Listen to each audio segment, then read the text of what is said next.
Welcome to Marking the Territory. This is Jim. And I'm Adam. And we're back. Again. Yes. I swear to God, the show's going to come out more than once a month. Yeah, well, I think we did, 2 weeks this time, which is it's fine. Did we? Yeah. I think we did more. Sure. I think we might have maybe more. 2.5. Sure. I rounded down. All right. So we're working with equipment a little bit upgraded. I made the terrible mistake of turning the camera on. Yeah, so now we can look at each other. Now I have to look at Adam, so I'm not able to, make bad hand gestures at him. Without him seeing. And I have to look at Jim, so now I can't even eat. Oh well, believe me, if anything, if I can prevent someone from eating, listen, you don't want to look like me. That's all I got to say. So. Wait, it's a podcast, Jim. Yes, I know, Just but you remember, can tell. You're 6'5". Yeah, no, you can tell. Rip shit muscle. You can tell. Just let them dream. You can tell over the airwaves that I'm a fat guy. I kind of, I don't quite have the fat guy voice yet, but I'm. What's the tell on that? Like, man, that guy sounds full. So it's been a busy past couple of weeks in the wrestling world. Especially this week, man. Yeah. Ever since Elimination Chamber, it's the road to WrestleMania has really kicked up. Indeed, and I'm very interested in your thoughts on a number of things. To be honest, Good. Watching the past couple of weeks, and especially as you said, Monday and Tuesday, I kind of made notes to myself, going, "Oh, we're gonna definitely have to talk about that." So a lot of this kind of spun off of Elimination Chamber, which, while we'll spare you guys a kind of a blow-by-blow recap of that, what did you think of that pay-per-view in general? I thought the male Elimination Chamber was the most refreshing storyline I've seen in a while. Sure. That they've kind of paid off an undercard guy and let him have a moment. So it wasn't just all stale reboots of the same thing. Like, I love AJ Styles versus Daniel Bryan, but we've seen him for like 4 months straight now. Sure. Like, throwing Kofi in there and giving him a story and a reason to root for him, it was so natural, and like it seemed like the easiest thing to do, like just to get behind him.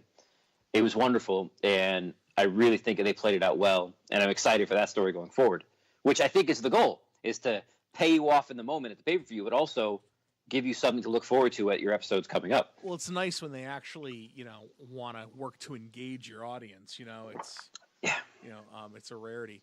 And it's funny, and I guess we can go all over the place chronologically. I don't see a need to we'll just talk about hot button stuff right now. Stick to a timeline. Speaking of the Kofi thing,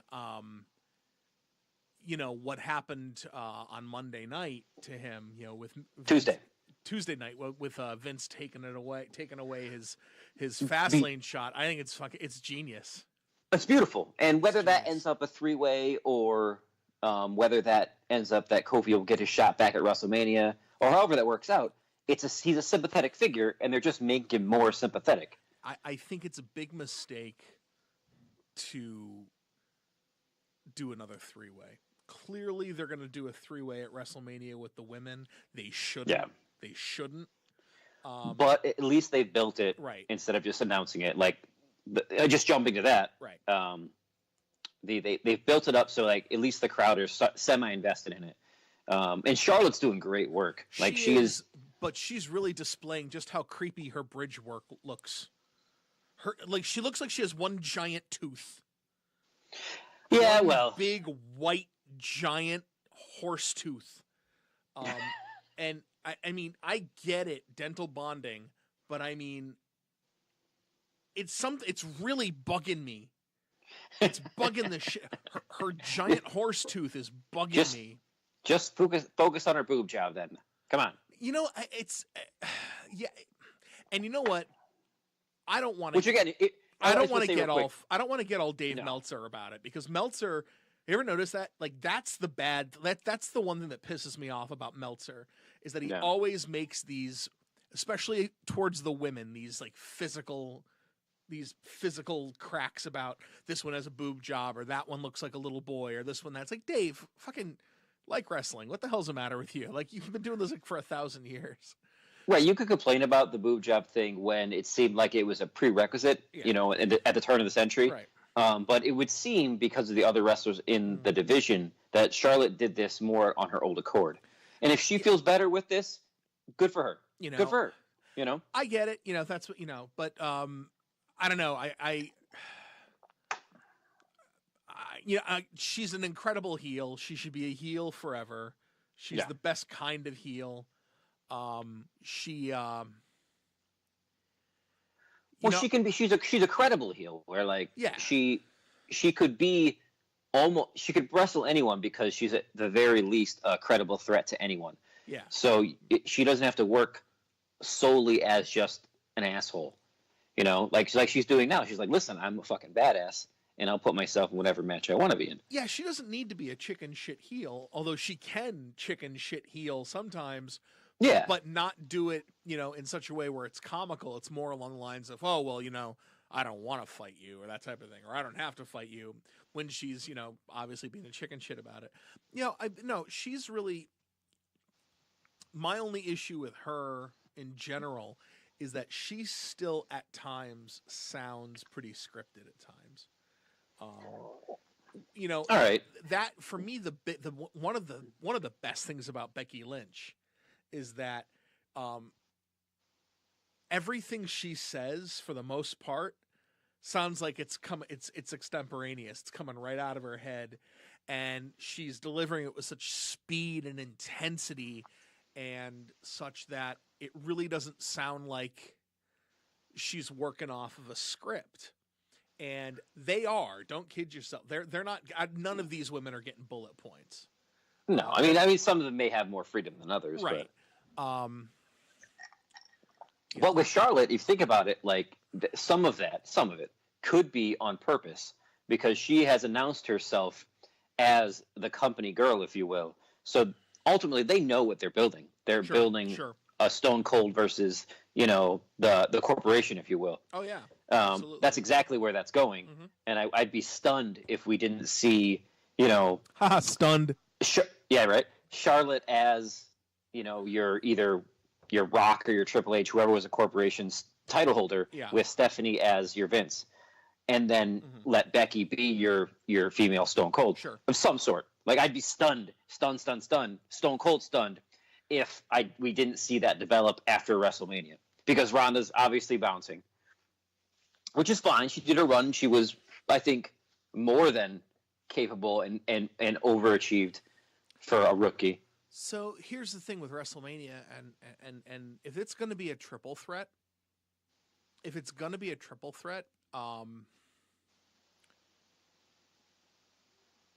I'm okay with Becky not winning that. Yeah.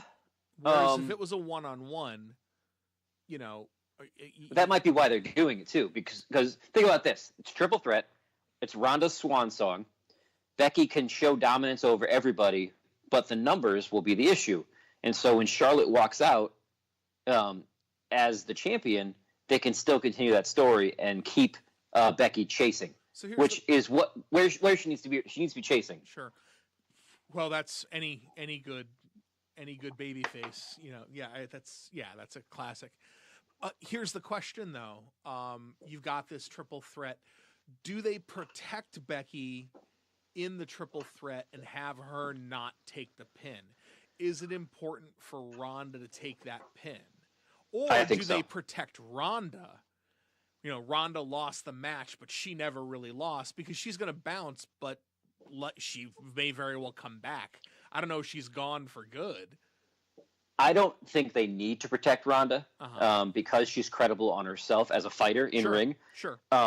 And I think it's important for Becky not to take that loss, so she can say, like, you didn't beat me. Right. Well, and that continues. That's what I mean. You know, I think Ronda takes that loss, goes out, if you will, on her back, assuming that the rumors are true. Mm-hmm. If anybody doesn't know and is listening to this, the rumors are that Ronda Rousey will be leaving WWE as a full-time competitor after WrestleMania. Rumors are she wants to start a family, which is great for her. Right. But the rumors are also that we will most likely see her again periodically. I imagine so. That's just, there's an awful lot of upfront investment in that to not have her return. Speaking of upfront investments, real quick though, yeah. we just buried Kofi on ourselves. We were talking about Kofi Kingston, and we buried him with Charlotte, just like Vince. Jesus just Christ. like Vince, we pushed somebody over him. So you know what? I want to see Kofi at WrestleMania, and I'll go. You know what? I'll go all the way in on that. I want to go all the way in on that. You want to see him go over? I'm going to predict that Kofi Kingston wins the WWE Championship at WrestleMania. That would be feel good. I think so. Here's why I think this. First of all, because the more and more I think about it, the less I think that we're going to have a heel victor, that we're going to have a Becky victory at WrestleMania. So you're going to have your big main event be a total heel ending, right? Which if you do it right and do it well, just super like nuclear heat on Charlotte. You could just really get her to really just do something just despicable, even more despicable. And well, I see a kind of an ending with that match, even though we're going back to it. Maybe an ending like Becky gets the finisher off or the finishing move. Charlotte pushes her out of the ring, takes the pin. And then stands up above her as if she had just beaten the world. Right. So with Kofi, And I'll tell you why I think this more now than I did coming out of Elimination Chamber when it was clear that they were going to do a little bit more with him because of his performance. Right. The injection of the 4 NXT guys indicates to me what Vince has been saying, what they say that Vince has been saying, that the reason that they're there is because Vince is choosing the nuclear option and attempting to just inject new people because it's new blood and it'll get people interested.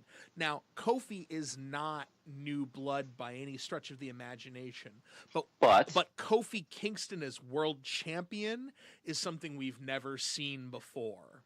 Well, like Kofi his story is that he's kind of the forgotten New Day guy. Right. He was the old vet that maybe had lost a step, and so there's so much story that can go there. I'm not totally convinced that he needs to win the championship. As long as he gets there and gets his fight, I think the story buildup will be enough. Because I love Daniel Bryan as champion. I love Daniel Bryan as champion. I love the recycled belt. I love that. I think that's hysterical. I think with Kofi, see the thing about Kofi though, is you put the belt on Kofi, and then you just, honestly, he's just at that point. Anyone that beats him is just gonna receive an incredible amount of heat. So you can build a new heel off of that. You could, I don't know if you want to break up the New Day. I mean, if you put the belt on him, you're already kind of half breaking up the New Day, unless you just, well, I don't think so actually, because he's got a built-in faction. Well, as I said, they're more of a faction / stable at that point than they are a 3-man tag team. And so what I think we'll see, whether it's before or after WrestleMania, is we'll see kind of a New Day versus the new Daniel Bryan stable, where probably Luke Harper will come back. Yeah. And so we'll have our 3-man matches either before or after, depending. Mm-hmm. And so there's a lot of meat there. You can have tag matches, you can have interference matches. Like there is a lot of meat there because you have so many good wrestlers that can be involved. Yeah. So I wouldn't be mad if Kofi won the whole thing by any means. But all I'm excited about, win, lose, or draw, is that it's a fresh new build. And it feels fresh, even if Kofi's been around forever. It feels like we've never seen this. Well, we really haven't. And the great thing about it is how quickly the crowd got behind it. Mm-hmm. It's one of those things. Was that an 11th hour change? Because the crowd was in it so much that they're like, holy shit. Well, from what I understand, it was Kofi legitimately took Mustafa Ali's spot. Yeah. That this was supposed to be Mustafa Ali's thing. Yeah. But he took a spot in the gauntlet match. They ran with him to get in, but the crowd reacted so organically to him that they're like, screw it, let's put, essentially, to use a phrase, put the rocket ship behind him and see how far we can push this. I wouldn't be surprised if everything they're doing right now pretty much is Mustafa Ali, but replaced with Kofi. And organically, it's so much better because you have Big E and Xavier there to hype him up, to console him, to add emotion.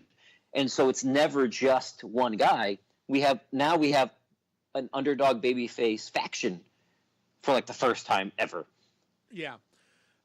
So what's this thing with Vince just being the guy that hates the crowd? I love that. I think it's great. It just, Vince's gimmick now is, you want it, you can't have it. I'm going to give you what I think you want. Now, mind you, that's what he's been doing for, 40 years. But except he hasn't. That's the funny thing. But, he, I think embracing it and going with it, and, he's accused of doing it by marks anyway. So why not just fucking do it? Why not just do it? And I like it. I like the. Well, to be honest, it's the authority best for business line. Vince can't get in the ring as much. He can't do as many appearances. So like this is the way he can be the authority heel. Right. By saying, yeah, I know you like this guy, like the Kofi thing, for instance, but he's not box office. Right. So, and the best heel motivations have some realism behind them. Like, that's a legitimate concern for a businessman to take. Like, listen, I know you want to say this, but I think this will make me more money. And we all can hate it, but we understand it. Sure. Which makes us hate it more. So yeah, I think it's a good move for him. I think it takes him away from the ring a little bit, but lets him appear and be the overseer. Right. He's the hammer, if you will. Yep. He's the hammer.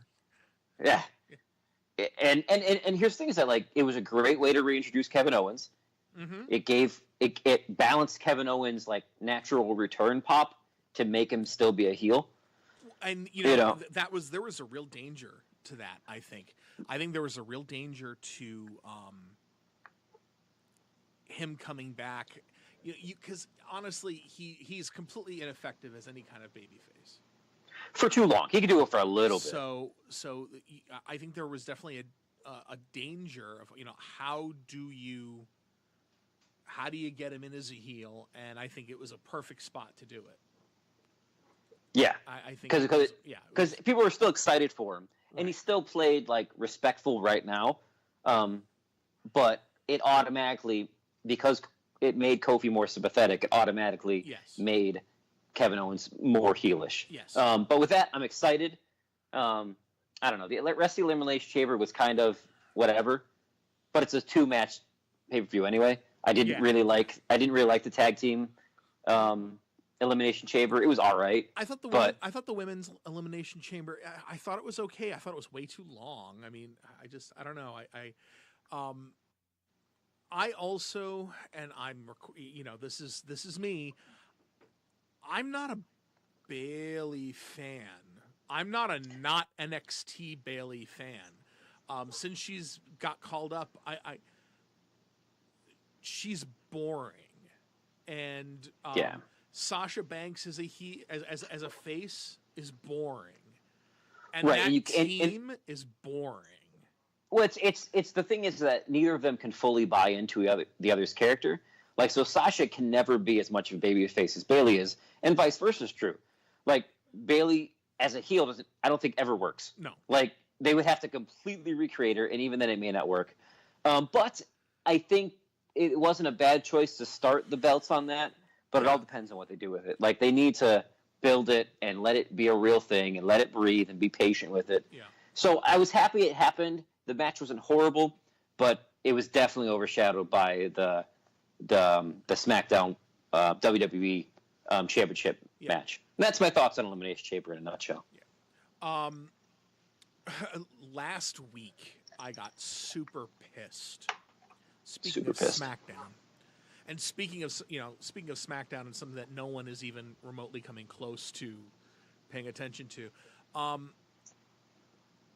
So last week, what the fuck's her name? Oh, I love that wrestler. Yeah, what is her name? And coming now to the ring, weighing 155 pounds, standing 5'11". What the fuck's her name? Is it Mandy Rose is the one yes, that Mandy Rose. Yes, Mandy Rose is the one that Corey Graves is always skeeting over. Yeah, she's beautiful. Yeah, and she is. She beat Asuka. Yes. I don't know what that was. Okay, so if anyone ever wants to bitch about Triple H and how Triple H is, Triple H has anything to do with why Raw or SmackDown isn't any good, the moment that Asuka loses clean on TV proves that Triple H has nothing to do with the booking of that show, because it is a known fact that Asuka is like Triple H's favorite goddamn wrestler. It's just, honestly, I really, I love Asuka. Like, I love Asuka. Right. I think she's dope. I'd like to see her go scary heel, like she used to do back in Japan with like the scary makeup and really just like fucking like chew throats and things like that. It's probably not going to happen, but I think it'd be really cool. But two of the biggest disappointments for me come ups from NXT are Asuka. They tried to build her up and for a while, but and obviously Shinsuke Nakamura. Well, I think there's a commonality there. Yeah, well, and you know what? I know what you're going to say. And it's not their nationality. No, you're going to say it's language. Yeah, they can't cut a promo. God damn it! For the audience. You know what? There are a lot of wrestlers that couldn't cut promos, and they still got none over. Of them. They still got over. Not really. I mean, and not on the top level that they deserve to be, because Asuka and Shinsuke are both, as performers, wonderful top level people. It is easier to understand Shinsuke Nakamura's English than it is Andre the Giant. That's an example that I use. Now, I know Andre the Giant was like 7 feet, like 2 inches, and was Andre the fucking Giant. Also, in the WWE or WWF that time, who did we always see with Andre? Heenan. The greatest manager of all time. Right. So what do? You take this Japanese stable, and you give them a mouthpiece. Right. I mean, that would seem to be a reasonable option, because especially so, for instance, like Shinsuke. Yeah. I think he would benefit greatly from having a good hype man, almost like Bobby Lashley. Yes. Except for like Leo Rush. Leo Rush was awesome for Bobby Lashley. I mean, like, why would they break that up? I don't know. I don't know either, because Bobby Lashley can't fucking talk. No, but Leo Rush being fantastic. The little yappy dog around him was beautiful. The only problem with when you do something like that, when you have a mouthpiece type thing, it almost pigeonholes you as a heel. But that's what he's wrestling as anyway. But that's what he's been wrestling as anyway, right? I don't know. I just think that there are ways to overcome the language barrier. And if you didn't know, and I hate, what I'm about to say really fucking bothers me, because I listen to a lot of wrestling podcasts, and lately I've been getting fed up with JR's podcast. For many reasons that, I mean, I could do an entire show on wrestling podcasts I like and which ones I hate and why I hate them. But I will kind of echo a sentiment on a couple weeks ago. It's not like when they hired these people, they didn't know that they didn't speak great English. So if you, and it's not like, so the biggest problem, what the obstacle is with Shinsuke Nakamura and Asuka with improving their English is the fact that they speak fluent English. They just have an accent and they don't speak it like a native speaker. But teaching somebody something that they know already, like elocution, is more difficult to learn than an actual language. Right. But I mean, here's the thing: is that Asuka shouldn't be. You're right. Asuka shouldn't be losing, and Shinsuke probably shouldn't be tag teaming with his heel. But here's the thing with that: like, yeah, Asuka lost, but it doesn't look like they have major plans for the SmackDown Women's Championship towards WrestleMania. I think I agree. that's what we're seeing with that loss, is that she won't be a major part. I think that's one of the things that annoys me. But what it does is it just demonstrates, and I hate this smart bullshit, but it does demonstrate the sentiment that there are too many goddamn belts in that promotion. You know, the fact is you have the Universal title is on Brock Lesnar, and Brock Lesnar is never on TV, and honestly, nobody cares. And look, to some degree, I think there is an absence. But the specter of the champion really only comes up maybe once every other month. You know, maybe the thing is, when you're ramping up to a bigger pay-per-view, maybe. But other than I'm gonna disagree on the belts because of this, because they're not going anywhere, because we're about to get within the next year when SmackDown fully moves to Fox with their new deal on Fridays, they're going to be legitimately two different shows. Where there's things that things we're going to see, like we're going to see no more, you know, like this whole thing with Becky Lynch being on both shows. We may not see that because Fox and USA compete for ratings. Well, yes, and Fox is paying a lot of money for their stars to be on their channel. And so you need the belts. Yeah, no, and I agree. And I'm not saying they should get rid of them. But and it's funny that you bring that up because that was kind of in a circuitous fashion was going to be my point. Was, you know, I'm looking forward to seeing, because it's what happened with the brand split last time. The two are starting to merge again, and it's getting muddy. And, you know, now, you know, if they're smart, they will, you know, really have that big gulf between the two shows. And then I would like to see single branded pay-per-views again. I think if they take this, and they may have to because of the people paying the money want them to do it, because I understand Fox wants a more sports-centric feel. Sure. They want to put it with their UFC stuff and all their programming. Like, they're going to promote it as if it's another sport. Mm-hmm. So if they take that initiative and legitimately make two different entertainment aspects, I'm missing the word there, two different shows, and you know, they put them in different venues, they give them different feel. They all of a sudden, you know, you basically would have NXT, which is different, but obviously the same.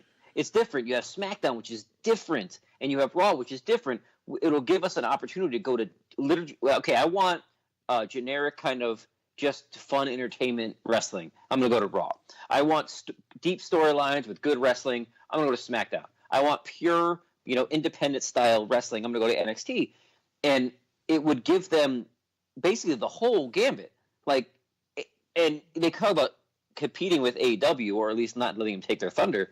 That would do it. You would literally have potentially every category of wrestling covered. And I, as a fan, I'd be happy. And then, yes, you could have a legitimate one brand pay-per-view because it would be different. It wouldn't just be the same shit for 5 hours. And, you know, I think, you know, and they tried to do this when they did have the separately branded pay-per-views, that when you had them come together, it was a big deal. Right. You know, WrestleMania is a big deal because it's the, you know, or like, you know, it's the one time a year where everyone's together or something like that. You know, you only do it like 2-3 times a year. Yeah. You do the four major. Big four. Yeah, you do your big four, and that's it. So, you know, I agree with all that, and you know, you totally structure it. You structure it like football, even when it comes to that type of thing. You know, you got your, you know, the AFC and the NFC don't meet for the entire season, and then your Super Bowl. Your Super Bowl. Yeah. You know. Speaking of Super Bowl and WrestleMania. Yeah. I am a total mark for Batista. I liked it. It was simple, but right to the point. Yeah. They built to it nicely, where, you know, they brought in legends, and like you kind of knew something was going to happen. Well, and there was, you know, if people have been watching, it was that callback to that SmackDown 1000, when Batista made that one crack during the Evolution reunion, he made that one crack going, "Oh yeah, you beat everybody except for me," and that was the last you heard of it. And then it's always in the back of your head going, so who's Triple H going to wrestle this year? It's probably going to be Batista, I think. I wonder how they're going to do that. I'm a Ric Flair fan. I love Ric Flair. Right. Ric Flair looking and being how he is now, I can only take Ric Flair in small doses now. That's just what you got, though. It was just the right amount of Ric Flair. Right. So he got to do something, and it was kind of, I don't know, it was just a perfect build, and I'm super excited for it. From what I understand, Batista will be at next week's Raw. Yeah. From the rumors that I hear thus far, which again, he's not just Batista, the wrestling legend, he is a legit movie star now. Oh, he most certainly is. And so I anticipate they're going to do something cool with him, because I'm sure that's why he agreed to come back, is because he would have some cool shit to do. Well, yeah, and I would not. I don't think he's going to. I think he's going to win at WrestleMania. Batista? Yes, I do. You know what? This whole thing that Triple H buries someone every WrestleMania, kind of bullshit. Not the past bunch. That's for sure. No. Listen, man. I don't pile any hate on Triple H. Triple H runs NXT, and NXT is consistently a really good television show, a good product, and does really interesting things with wrestlers. It's not until they're out of his grasp and on the big show that things suck. So obviously, there's a big change between between NXT and the main roster, and yes, you can't. It's not. In the end, it's one person's fault. It's one for good and bad. Yeah, for good and bad, because and I love listening to these people that motherfuck Vince McMahon, and it's like, yeah, you know what? He's out of touch. He's the fuck that old man. It's like, you know what, dude? You wouldn't be sitting here talking about this shit if it was not for Vince McMahon. You know what? Wrestling would be that redneck fucking. You know what? The ECW would be high art for wrestling if there was no Vince McMahon. And I love ECW, but ECW, and I went to ECW shows, man, when I was a kid. Yeah. ECW was fucking garbage, and that was kind of what people loved about it. Well, yeah, it had a shelf life. It definitely had a shelf life because it was so dependent on this violent form that just couldn't last. Eventually, we do need something new. The thing is about WWE is that we complain, or people complain too much, and for me, it's frustrating, more complaint, because sometimes WWE could fucking nail it and give us exactly what we want, or push a guy and make it seem organic, and it's just so good that when they don't take the time to actually craft a story, that's why it's frustrating. It's one of those, it's like if you're in school and you get an A one test and an F the next, your teacher's like, what the fuck? I know you can do this. And it's funny because they consistently do just that. They work, and it's maddening, because they will work on one person or one specific thing or one storyline. It's perfect. Then they go out of their way to fuck it up in the most frustrating manner. It's more than just going, well, sometimes they do things that frustrate me. It's more than just doing things that frustrate me. They take things that really excite me and then make these baffling left turn choices. It can get really bizarre, and I hate scratching my head and going, what? It's maddening. I don't know. It's true. But you know what isn't maddening? What? Roman Reigns returning and announcing that he is in remission from leukemia I don't care about the character at all, but anytime you can hear a success story about that with a disease that so many people suffer from, I am fully in supportive, and I'm happy about it. So I'm not going to be, and I think we should do an episode eventually on wrestling conspiracy theories. I have friends that know I'm a big conspiracy theorist when it comes to wrestling. I will put this out of its misery right now. No, This was not an angle. This man had leukemia, for fuck's sake. Stop you don't say I have cancer and be like, just to get over. Like, stop it. No, he did not. And do also, that. He did not do that. Daniel Bryan's injury, that was a work, but partially. no, the whole thing. Not a 3 year. It was not a 3 year work. 3 year work, whatever it was. 4 year work. Yes, it was. Montreal Screwjob. Also, if you look into leukemia, which is some of the people have gotten on him, like, why does he still have hair? Da da da da. Leukemia is complicated. It's different. Everybody's treatment turns out differently. There's a lot of different kinds, which is why it's so dangerous. And not everybody loses their hair from chemotherapy. Nope. And not everyone feels like garbage from chemotherapy. It's funny. You and I, I think you've got to know him. There's a guy that I've worked with in the theater that has cancer and is living with cancer and will live with cancer the rest of his life. And he'll tell you that health-wise, he's never felt so good since he got cancer. You know, he's like, chemotherapy, it helped the cancer, and I feel fine. I never got sick. I never got anything. So, you know, these things affect people's physiology differently. Not to mention, Roman Reigns is a millionaire athlete who can afford the best care in the world. Yes. That does mean something. 100%. I think there was some morbidity to it. I think people were really wondering if he was going to walk on and look like fucking Skeletor or something like that. And it's like, of course, yeah. It's like, well, first of all, dude, aren't you on Twitter? Because this dude's he just filmed a movie. Yeah, this dude's been on Twitter the entire, Second of all, why are you a horrible person and want to see horrible things? So yeah, it's great to see him back. I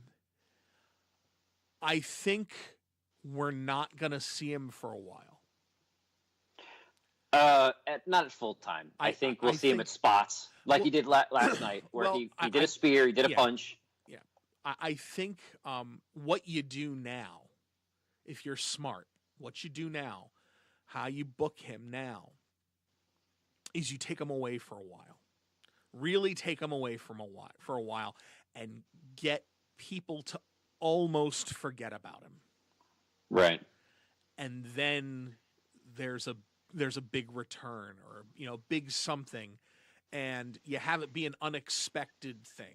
You have him come kill an unkillable heel, or you have him come something. God damn it, use this.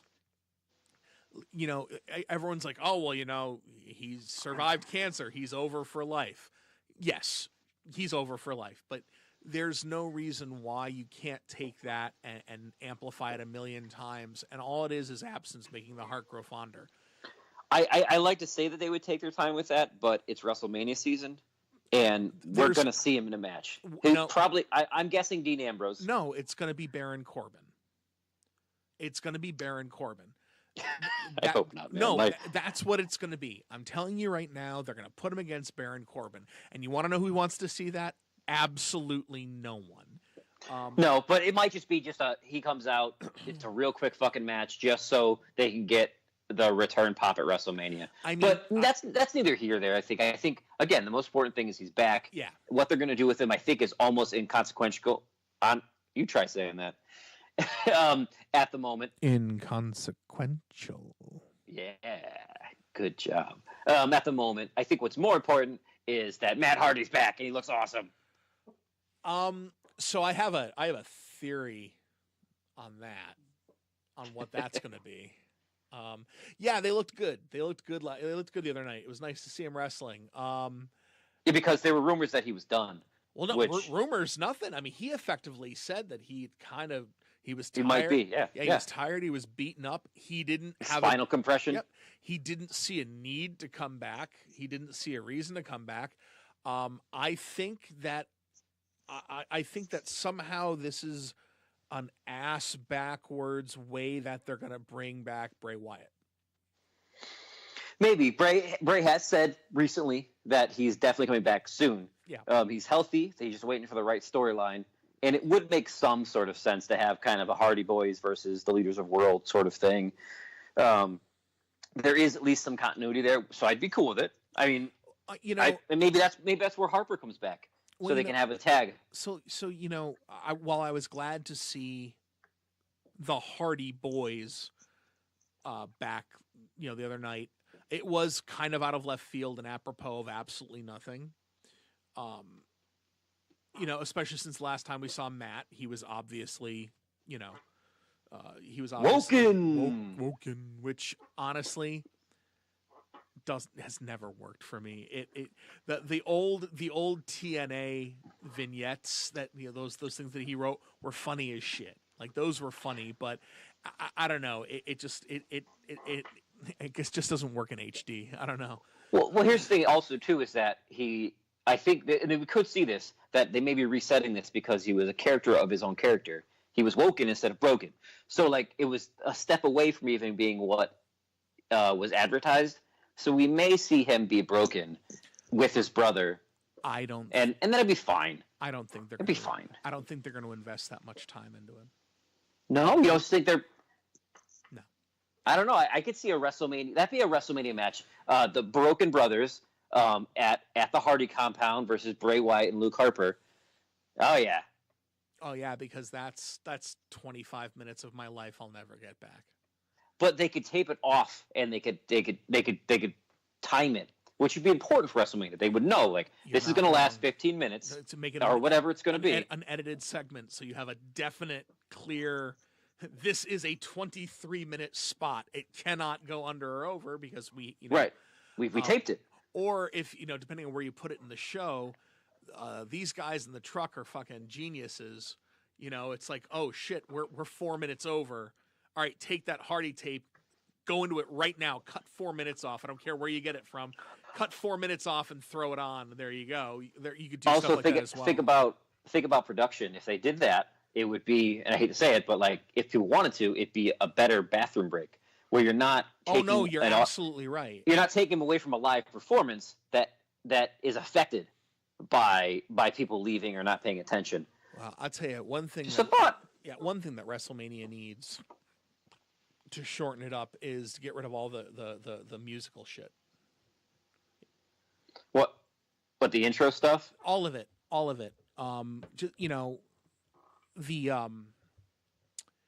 It's ridiculous. I don't know. It's just you and I sat through that WrestleMania. Yep. And was it 6 hours? It was 6 fucking hours long. And I like you, Adam. You're my friend. And we were psyched. I made good food. Yeah,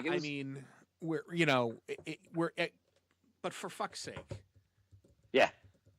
And the thing is that we were invested in trying to pay attention, but that's just too fucking long. Yeah.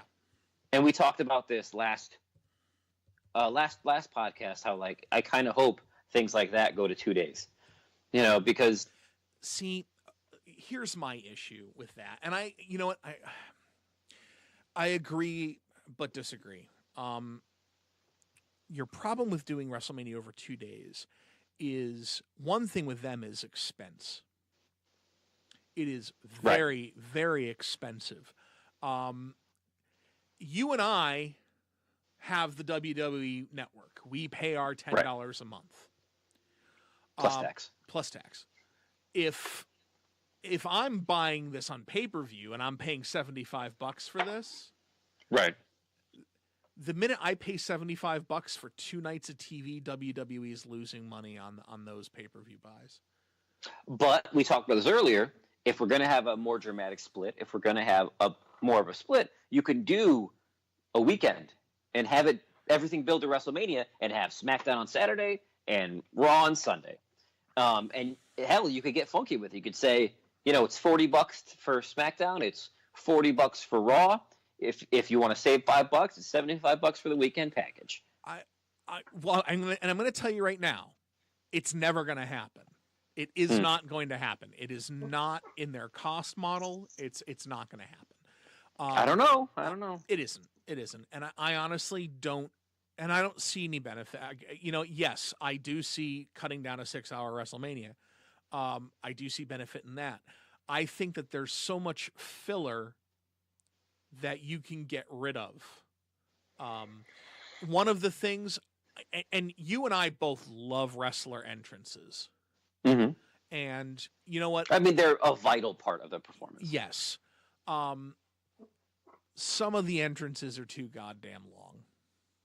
Well, I think you were actually more on the right track with all the promo package. Well, before every that's promo huge. if you'll allow me, Yes. They before every pay-per-view match, they do a 5 to 10 minute promo package describing what 75% of us already fucking know. More than that. Like, yes, I see they're awesome packages. They do them well. Mm-hmm. But they don't need to be for every fucking match. I get it for maybe the big ones, maybe if there's a lot of complicated storyline. Right. But most of this stuff is like, yeah, they argued 3 fucking weeks ago, and they've been arguing for the past 2 fucking weeks, and so they're gonna fight. We don't need a promo package for that. You're just stretching out your material.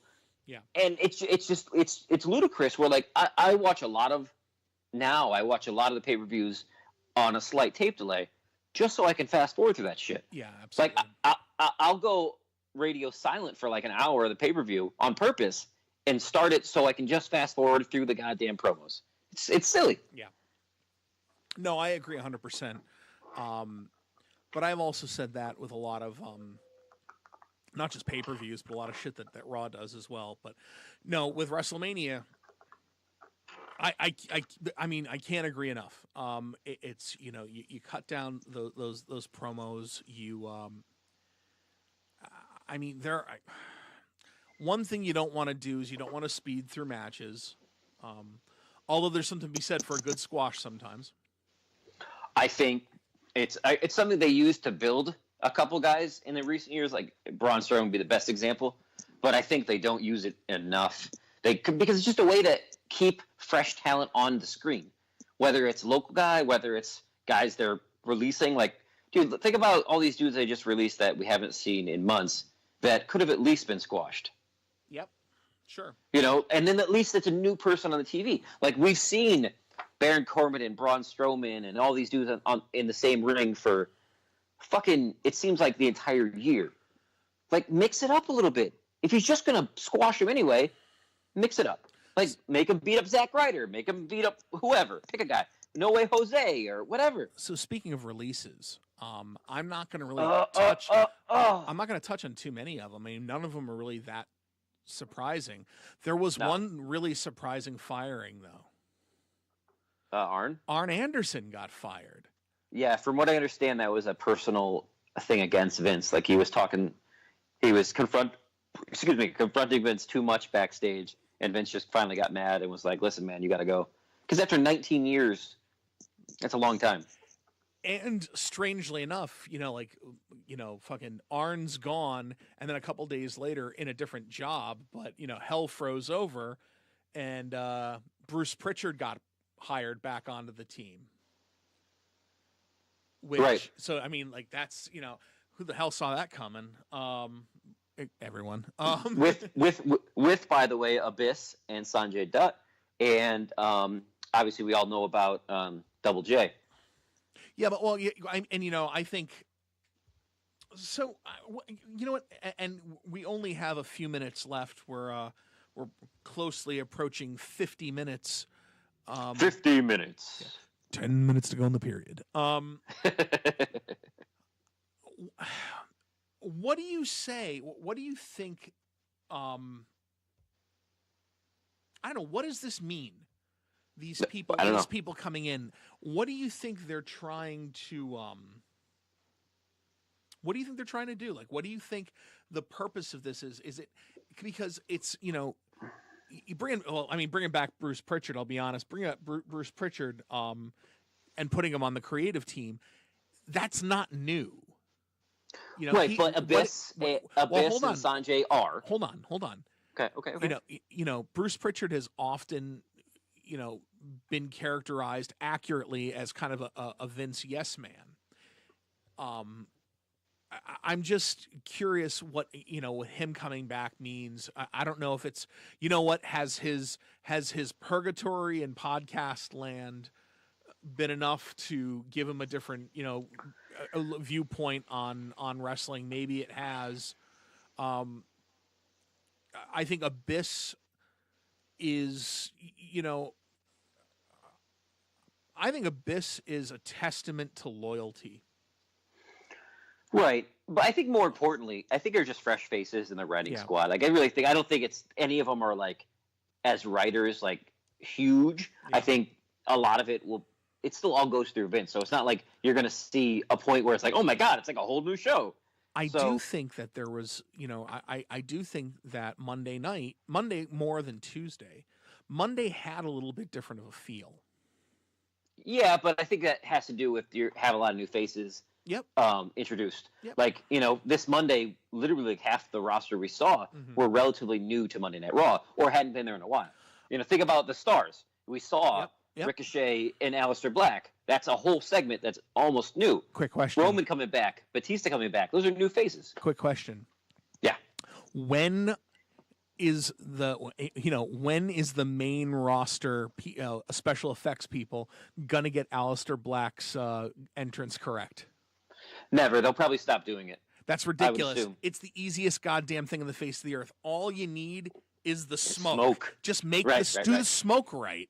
All right? Right. Just get the dry ice. Just get it built up really quick and then have them come out. Like they'll have him walking on stage before too long. That's just an extra expense, I think. Garbage.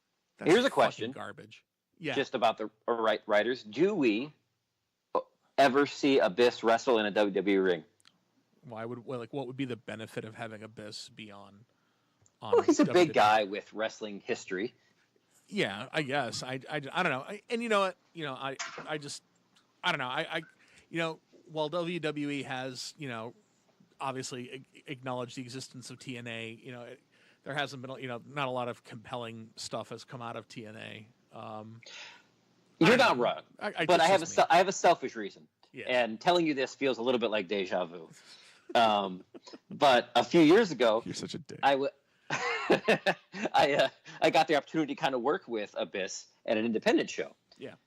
My wife and I were in a production of Rocky Horror, and at the same time, Mr. Buzz Bloodsaw was working at an indie show with Abyss. Buzz Bloodsaw. Friend of the podcast, Buzz Bloodsaw. Yes. The one. Anyway, and we actually got there and talked to him backstage and got to get in the ring live, and we actually, all in costume, all our Rocky Horror costume was on. We got Abyss to do the time warp with us, which I just thought was really cool. That's awesome. Maybe if he gets on WWE TV, he'll want to do the time warp with me again. Maybe. That's actually really funny. I don't know. So, I just think that there would have to be too much storyline explanation to just randomly bring Abyss in. I don't know. I just feel like the way WWE operates, everything has to have a fucking explanation. So I just... Well, if I could for a second, I could see it where he's on as a writer. So a lot of those dudes also play like security in the break-aparts and stuff like that. Yeah, something like that. So you don't even have to like mess with him. He's backstage. He's security. Somebody smacks him. And you just build from there until eventually he's like, listen, I'm a writer now, da-da-da-da-da, until he snaps and he's Abyss for like one pay-per-view, and then we let him right off to the sunset. No, here's what happens. Whenever he comes out to like break up fights and stuff, as one of the the agents in the back, he comes out with that goddamn mask on, no matter what, for no reason. Yes, and here, Dave Finley's out there to help break things up, and for some reason, Abyss has just fucking appeared and is I would holding Becky Lynch back. I don't know, just. I think I would stop the fight. I'm like, you're right. We shouldn't fight anymore. So, fucking Abyss. But yeah, good things going on in wrestling right now, regardless if we see Abyss or not. I say this all the time. It is a good time to be a wrestling fan. True. We have a couple minutes left. Going off of WWE for a second, and my fear is that this could lead to a longer podcast, but I read a couple articles about AEW. Right. And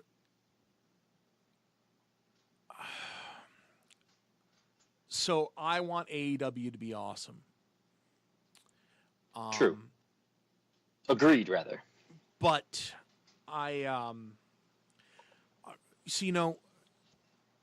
I have really, I don't know, my concerns are, so I read this article where, they're interviewing the Young Bucks about AEW and how AEW is really their thing. They're really the masterminds behind it, and everybody else, any other wrestlers, are kind of secondary. Like, they even had to go and get Cody. They had to go and they do this and do that. Whether it's true or not, that's what they said. But my big fear in listening to their philosophy, and I'll post on Facebook the article in question. My real concern, by the way, that is facebook.com/markingtheterritory. Go there, like it. My concern is that it's what we've talked about before. Whenever you have wrestlers running a promotion. Right. Yeah, we did touch on this, and we should probably, as we get closer to Double or Nothing, we'll do a AEW pod. My real concern is that you're going to have a situation where really all this is going to be, the name of the goddamn faction is in the name of the promotion. Right. What I don't want to see is a promotion whose purpose is bringing in people just to feed to the elite. Right, but I mean, I think some of that may have to happen just to keep the talent consistent. On that note, by the way, All Elite has announced their second pay-per-view in July, which will be Fight for the Fallen. Yes. Just throwing that out there. That concern is there, but at the same time, like, if that's what they have to do for the first part, I mean, they have to use that talent. That's what they have and what they know they can count on. No, it's whether or not it stays that way for too long. Well, see, and I don't disagree with that. No, and my concern is not to begin with that's when it's going to be, because to begin with that's what it should be. Because what you do is you set it up that way, and then really your storylines are not so much about the elite as much as the people coming to beat the elite. Right. But you see it time and time again. These guys, and not necessarily these specific guys, but like people in this situation, they don't want to give it up. Well, the obvious example is the NWO and WCW, where, I mean, that's the biggest example of where the wrestlers had too much power.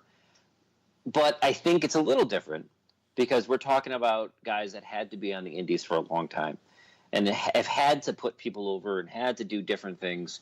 They're not just names that have been stars and want to stay stars. Right, but I think what you have... So I'm hopeful. I don't know, but I think what you have, and this is me being a cynic, I think what you have, though, because of that very fact, you've got these guys that have been on the indies and busted their ass with that, are guys that are going to that are starting this promotion and thinking that they're owed. It's like, you know what, I put my time in. I should, we should be featured. We should be we should be the end all be all, and nobody should get over on us because we did all this. We've busted our asses for this many years. Yeah, like every other person that doesn't come to that fucking promotion can't say the same thing. Whether they've whether they've worked in the indies, whether they've worked for a big promotion, whether they've worked in Japan. That's my. And I get a real entitlement vibe off of Matt and Nick Jackson. I do, and it might just be how that fucking interview read. Maybe, and who knows if they were trying to work it anyway. I think the biggest question will be, as we answer the after matches, always that is how much do these guys want to work backstage and produce rather than be the headline wrestlers. And if the answer is they would rather at this point produce shows as their title says they are, then I think they'll be fine. But if they still want to be the headline wrestlers, and want to get themselves over, then there might be issues. It'll be a very interesting thing to see. And as you said, as things approach and as we get, closer to it and as we, hear more, learn more, I definitely think that there's going to be, we're going to be talking quite a bit about it. And I, also want to get, kind of get the perspective of other people. So I think that, as it approaches, we'll be exploring it more in depth. So in the meantime, we're really interested in what you have to, what you think. Yeah. again, without people, kind of chiming in and talking, this is literally just our two talking heads just yapping about bullshit, which we don't, we could be, doing without having to screw up the recording in the middle of the show. Not that we would ever do that. No. It's all one take. Absolutely. Hey, man, sometimes, and most of the time it is, so I'm just putting that out there. Oh, absolutely. Yeah. That being said, get in touch with us. There are really a couple different ways to do that. As I said before, you can check us out on Facebook at facebook.com/markingtheterritory, markingtheterritory@gmail.com. Yep. Go ahead and email us. Email us directly. We're on Twitter at @mtheterritory. Or you can check us out on YouTube. Just go on YouTube, look up Marking the Territory, leave some comments there. Ab and I are pretty regularly throwing some garbage up there, so don't hesitate. Yeah, tell us how much we suck. Yeah. All we can hope to do is put out a show that you guys will like.